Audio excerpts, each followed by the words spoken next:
Higni 35 nyowito ngimane kar kunyo mula Makanga e sub-county Marongo. Jalup ruoth mar sub-location ma West Kanyamamba George Ochieng wacho ni jakuny mulano manyinge Paul Odhiambo nyokier katemo rwako mota e bugo mar kunyo mula.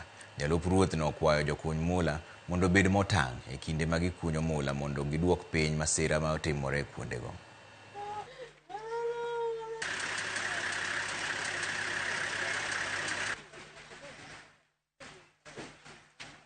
One of my resident okier e bugo kano choro mota piny.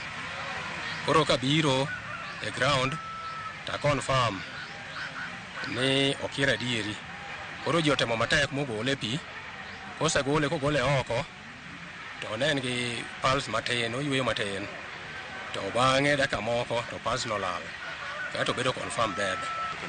Okenge mwaketo moneno ni masiche machalo kama ok timre. Wasabedo kowuoyo gi ji on the ground mondo sama gidhi e bugo girwak boots, girwak protective gears manyalo geng'o ne kata wigi, to gisabedo ka gitimo mano.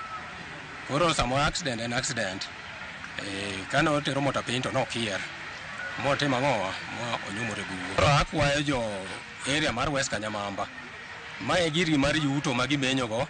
Takwa ni sa ma gitimo tich machalo kama kaka sani sa koth ni, gikaw serious precautions mondo wageng' masiche machalo kama kik chak timre.